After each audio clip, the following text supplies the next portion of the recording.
everyone, my name is Stephanie and I'm one of the adult services librarians at the Sterling Heights Public Library, and today I'm going to bring you an edition of Arts and Eats. So what we're going to do is we're going to do a craft that involves food, and we're going to do a craft that involves a t-shirt, and we're going to make a no-sew bag. So to start us off, we're going to start with the chocolate covered strawberries. You're going to want some strawberries, some chocolate. I just filled up a cup, but I'll give you more measurements when we actually get into the craft. And you're going to want parchment paper and a pan to lay them flat on, or a plate. So to get us started, what you're going to do with your strawberries is first, when you make that essential trip out to the grocery store, come back and wash them, and then you're going to need to dry them. And to dry them, you just want to lay them flat on a plate with some, with like a paper towel down underneath it, and you can even actually put the paper towel down on top of it and kind of pat it dry and let it sit there for a while. So I've already done that because that usually can take up to 15-20 minutes. And so while you're waiting for those to dry, then you would be able to do the t-shirt no-sew bag. But we're going to continue on with the strawberries first. So I've already dried them. They've been sitting out for a little while, and you can dry these either on the counter, or sometimes I actually will dry them in the refrigerator, and just make sure that you put the paper towel above and below it on the paper, on the plate. Whether you use a paper plate or you use a regular plate is up to you. And then what you're going to do is you're going to take them out, and we're going to start melting the chocolate. So I filled up the cup here with chocolate. However, you could probably start off with like half a cup to 1 cup of the chocolate chips, and just place them in here or in your mouth, and we'll start melting them. You're going to melt them in 30-second increments and stir every 30 seconds until your chocolate is melted. And you want to make sure you do this because you don't want the chocolate to burn in there. And if you don't melt it and kind of mix it all up really good, you can find that some of the chocolate will get kind of like a burnt taste or smell to it. So I'm going to go ahead and melt this, and I'll be right back. All right, so I've gone ahead and melted my chocolate. So that large cup of chocolate took me about 1.5 minutes to get really nice and melted. So just in case your chocolate starts to get a little bit harder, all you'll do is pop it right back into the microwave.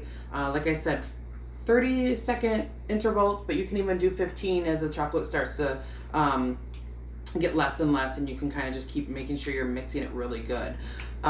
Make sure that your strawberries are dry, because if they are wet, it will not stick very well to the strawberries. You have a couple different choices you could do. You can take the strawberry by the stem and just dip it in and pull it out and put it on your parchment paper. Or sometimes I can find myself taking it by the stem, taking some in my spoon, and I tend to roll it in the spoon. You can see it takes a little bit longer to do, but they both come out with a nice look to it.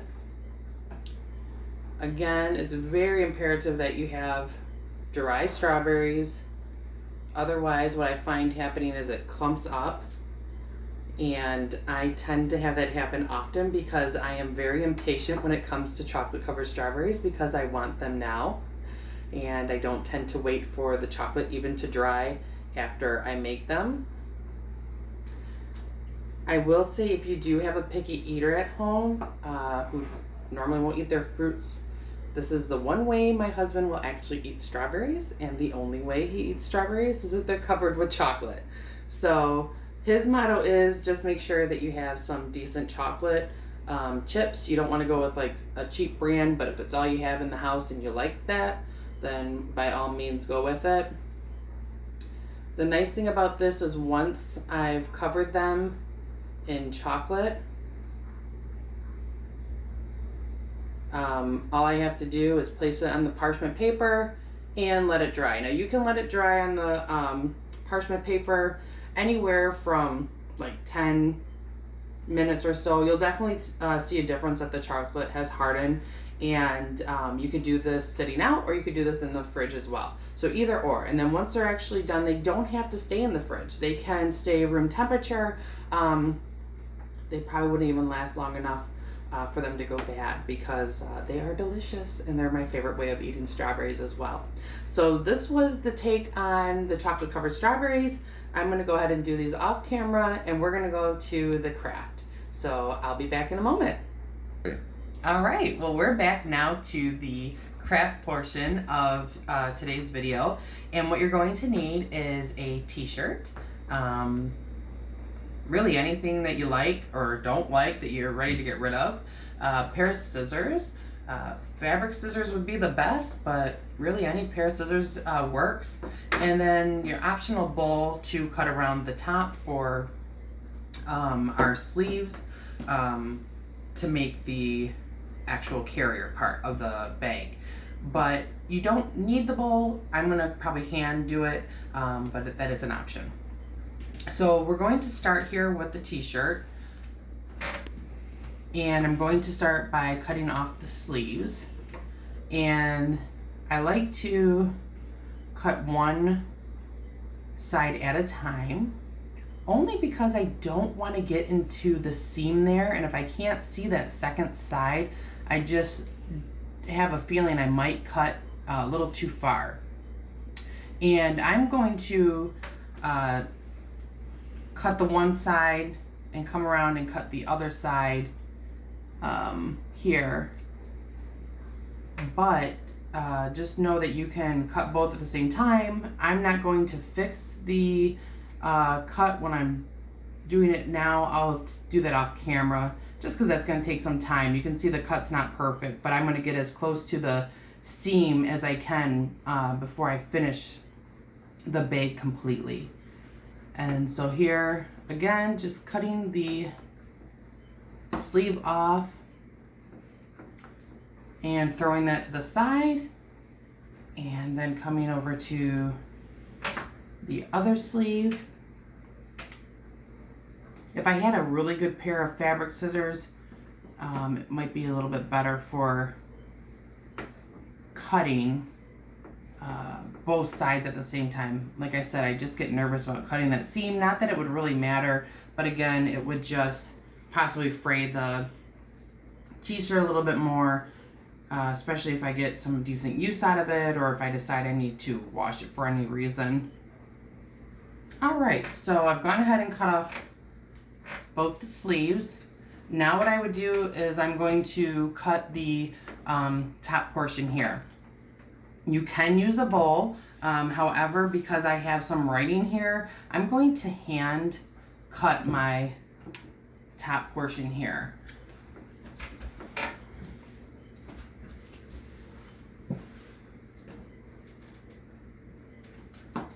So this part I am going to cut both sides at the same time, only because I don't want an uneven cut. So you want to try to keep the t-shirt as much together as you can, so that you do not have uneven handles. However, honestly, no one would really know. Now, this is not the best cut. Obviously, you can see a lot of jaggedness, but I'm going to fix that off the camera, just because I want you guys to be able to have the gist of the craft, but not have to worry about watching me cut every little piece off. So you can see that the handles are pretty decently sized, and I think that's good because you have the ability to put this over your shoulders or carry it by hand. You gotta love the slogan on the t-shirt as well. So at this point, what I'm going to do is I'm going to come down at the bottom of the t-shirt, and again, this I'm going to cut at the same time because this needs to be even. And I'm going to make about, I'm gonna say about 2 to 3 finger lengths at most space between each one of the cuts. I'm gonna kind of eyeball that, and I'm going to go up. And again, I'm going to go up maybe about 2 inches there, making sure that I'm holding this as best as I can together. Sometimes I find what I'll do is, as I'm cutting these, I start to cut at an angle. I'm not sure why I do that, so just kind of keep that in mind. If you start seeing that you're cutting at an angle, it I feel like it's just something that happens as you're cutting and you're looking at the next one over. And again, we're just kind of cutting 2 to 3 finger lengths over and about 2 inches up. You can cut higher depending on how large your t-shirt is, because it's going to give you the space of the bag. So as I'm cutting this, you know, I could even go up maybe 3-4 inches and make the bag a little bit smaller because this is a larger t-shirt.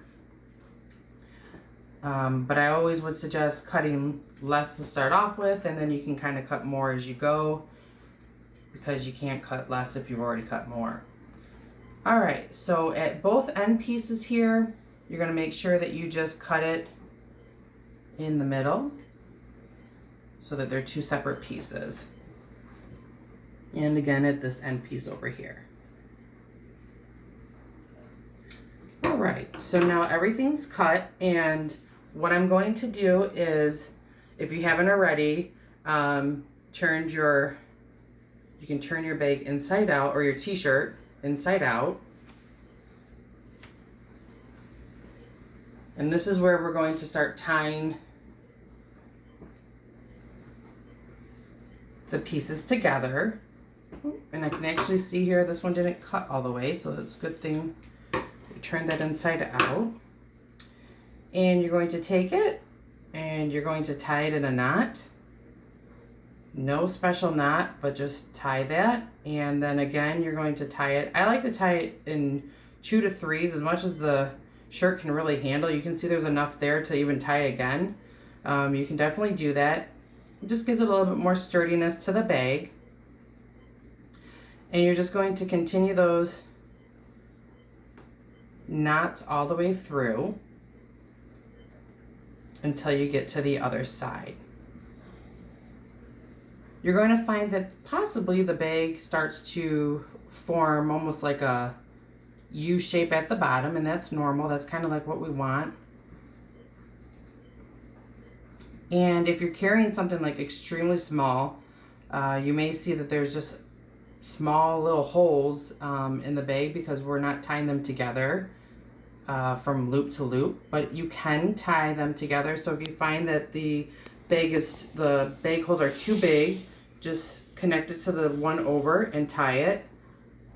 But like I said, you'd have to be carrying something like pea size almost for it not to work for whatever you're going to be shopping for. And again, just continue this through the whole bag. Okay, so I've gone ahead and tied all of my knots. So I have completed the bottom portion of my bag. Once you've gone ahead and done that, you would just turn the t-shirt back to the right side and you would have your bag.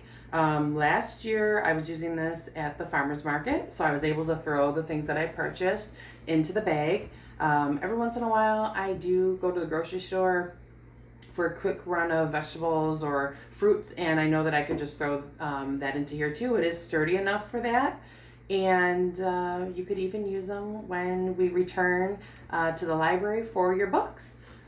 So like I said, I could fix some of the little cuts here. I may or may not. Just remember, it's just a t-shirt that you're taking and repurposing something. So here is my t-shirt bag, and I could have it on like this. All right, well, I hope you enjoyed today's edition of Arts and Eats, and I hope you have a great day.